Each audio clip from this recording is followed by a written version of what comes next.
स्वागत है आपका डे 5 में।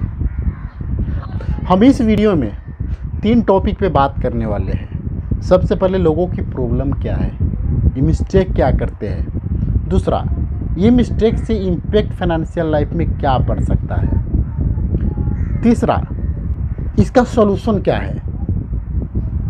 सॉल्यूशन के मतलब हम क्या ऐसा करें कि जो मिस्टेक होने की संभावना, जो मिस्टेक होने की पॉसिबिलिटी है, उस पॉसिबिलिटी को हम कम कर सकें। सबसे लास्ट में हम आपको समरी भी देने वाले हैं कि आज की वीडियो में हमने क्या सीखा। तो आप लास्ट तक ये वीडियो को देखें। हम सब अपना पर्सनल फाइनेंस में इन्फ्लेशन को कंसीडर ही नहीं करते। हमारे कंट्री में फाइनेंशियल एजुकेशन कम होने के कारण से हम सब अपना फाइनेंशियल डिसीजन में इन्फ्लेशन को कंसीडर करना ही भूल जाते हैं। ये सबसे बड़ा फाइनेंशियल मिस्टेक है कि इन्फ्लेशन को कंसीडर न करना अपना फाइनेंशियल डिसीजन में, अपना पर्सनल फाइनेंस में कंसीडर न करना सबसे फाइनेंशियल मिस्टेक में से एक है जो हमें नहीं करना चाहिए। बहुत लोग इन्फ्लेशन को ही अपना इनकम मान लेते हैं। एग्जाम्पल से समझते हैं। इस एग्जाम्पल में हम 3 अलग अलग केस आपको बता रहे हैं। नंबर 1, मान लीजिए आपके salary income per annum 3 lakh रुपया है। नेक्स्ट ईयर आपका वो 3 लाख रुपया का 3 लाख रुपया ही है, आपका सैलरी में कोई ग्रोथ नहीं हुआ। दूसरा केस है, आपको सैलरी 4% से हुआ। तीसरा केस है, आपके सैलरी ग्रोथ 7% से हुआ। मतलब 3 लाख तो मिलेगा ही, 7% और एक्स्ट्रा मिलेगा नेक्स्ट ईयर। हमने 3 केस बताया, रिपीट कर देता हूँ। पहला केस में आपका salary income per annum 3 lakh रुपया है। अब दूसरा केस में आपका सैलरी 4% से ग्रोथ हुआ। मतलब 3 लाख तो मिलेंगे और 4% एक्स्ट्रा भी मिलेगा। तीसरा सबसे लास्ट केस है कि 3 लाख भी तो मिलेंगे, 7% से आपको सैलरी ग्रोथ हुआ। मतलब 7% एक्स्ट्रा मिलेंगे। ये जूम कर लेते हैं। हमारे कंट्री की इन्फ्लेशन रेट 6% है। 6% है। अब नंबर 1 वाला केस जो 3 लाख रुपया था, नहीं बढ़ा नहीं घटा, जितना था उतना ही मिलेगा। इस केस में क्या होगा, इस केस में हमारे पैसा नहीं ग्रो हुआ बल्कि हमारे पैसा डी ग्रो हुआ। मतलब डी ग्रो के मतलब कम गया। कितना से कम गया, 6% से कम गया।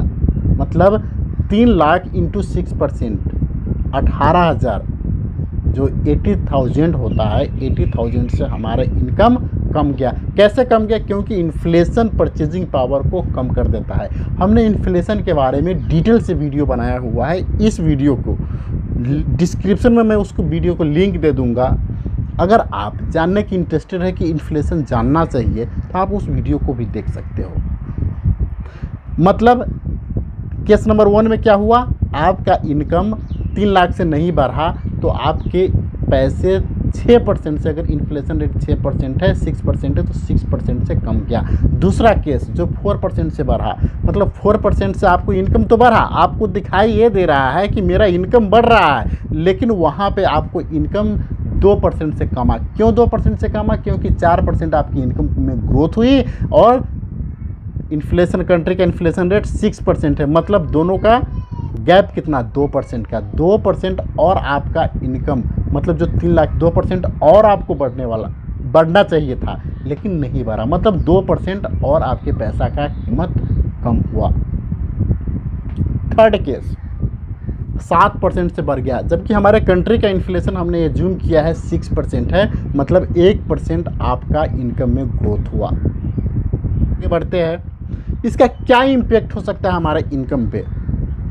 अनजाने में, हम जानते नहीं हैं, हम अनजान होते हैं। अनजाने में हमारे पैसे की परचेजिंग पावर है, परचेजिंग पावर कम हो रहा होता है। मतलब हमारे पैसा ग्रोथ से भी कम हो रहा होता है, जितना हमने रखा है उससे भी कम हो रहा होता है, लेकिन हमें पता नहीं चलता अनजाने में। ये है इन्फ्लेशन। और इसका क्या इम्पैक्ट हो सकता है, ये हमारे पैसे के परचेजिंग पावर को कम करता रहता है, लेकिन हम अवेयर नहीं होते।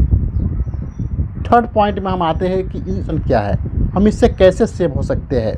जब भी आप अपना रिटर्न या कोई इनकम के बारे में सोचिए, वहाँ एक थंब रूल अपने माइंड में रखना है कि इन्फ्लेशन से हमारे इनकम ज़्यादा होना चाहिए। मतलब इन्फ्लेशन 6% है तो आपकी रिटर्न या इनकम उससे ज़्यादा, मतलब 6% से ज़्यादा 7%, 8%, 9%, 10%, मतलब उससे ज़्यादा होना चाहिए। Case number 1। केस नंबर 2, या इन्फ्लेशन को बराबर होना चाहिए। बराबर का मतलब क्या हुआ? अगर इन्फ्लेशन, कंट्री का इन्फ्लेशन अगर 6% है तो हमारे इनकम के ग्रोथ भी 6% होना चाहिए। वो इनकम में कुछ भी हो सकता है, आपका सैलरी का इनकम हो सकता है, आपका रेंट का इनकम हो सकता है, या आपने बैंक में पैसा रखा है तो इंटरेस्ट का इनकम हो सकता है, वो कुछ भी इनकम हो सकता है। वो फर्स्ट रूल क्या था? ज़्यादा होना चाहिए। सेकेंड रूल, बराबर होना चाहिए। थर्ड में, अगर उससे कम हो रहा है, ये समझ में ज़रूर होना चाहिए कि हमारे पैसा यहाँ पे डी ग्रो हो रहा है, वहाँ से पैसे निकाल कर हम दूसरा इन्वेस्टमेंट ऑप्शन में हमें डालना चाहिए। जैसे में सेविंग अकाउंट में पैसे रखने के बाद में पैसा आपको बढ़ने के अलावा हमें ये दिखाई देता है कि 3% से पैसा हमें बढ़ा है। एवरेज मान लेते हैं सेविंग अकाउंट का, इंटरेस्ट रेट 3% है। अगर 3% आपको मिल रहा है, हमारा कंट्री का इन्फ्लेशन 6% है, अगर हम इन्फ्लेशन के बारे में नॉलेज में नहीं रखते हैं, इन्फ्लेशन के बारे में हम नहीं जानते हैं, तो वहाँ पे हमें ये दिखाई देता है कि हमारे पैसा 3% से बढ़ा, लेकिन हो क्या रहा है? हमारे पैसा 3% से कम हो रहा है। कैसे कम हो रहा है? हमने पहले भी बताया था कि हमने एक वीडियो बनाया हुआ है, उस वीडियो में और एग्जाम्पल के साथ हम और ज़्यादा डिटेल से हमने शेयर किया हुआ है। अपना फाइनेंशियल एजुकेशन को बढ़ा सकते हैं, जो आपको एक फाइनेंशियल कंफर्टेबल लाइफ जीने में, जो आपको एक फाइनेंशियल लॉस होने से बचा सकता है। हमने आज की वीडियो में क्या सीखा? हमने आज की वीडियो में ये जाना कि ये इन्फ्लेशन होता है, इन्फ्लेशन को हमें ध्यान में रखना है। कोई भी फाइनेंशियल डिसीजन ले रहे हो या पर्सनल फाइनेंस की बातें कर रहे हो, वहाँ पे हमें इन्फ्लेशन को ध्यान में रख के उसको मैनेज करना है। हम कंट्रोल नहीं कर सकते, उसको हम मैनेज कर सकते हैं। क्यों? क्योंकि एजुकेशन के कारण इन्फ्लेशन को ज़रूर ध्यान में रखना है, ज़रूर कंसीडर करना है। और तीसरा चीज़ हमने ये सीखा कि जब भी हम इनकम के बात कर रहे हैं, रिटर्न के बात कर रहे हैं, वहाँ पे हमारे इनकम इन्फ्लेशन से ज़्यादा होना चाहिए। हमारा इनकम ज़्यादा होना चाहिए, इन्फ्लेशन कम होना चाहिए, नहीं तो दोनों बराबर होना चाहिए। अगर कम हो रहा है, उस केस में हम वहाँ से पैसे निकाल के दूसरा इन्वेस्टमेंट ऑप्शन में हमें लगाना चाहिए। हमने आज के वीडियो में ये सीखा। मिलते हैं कल अगली वीडियो में।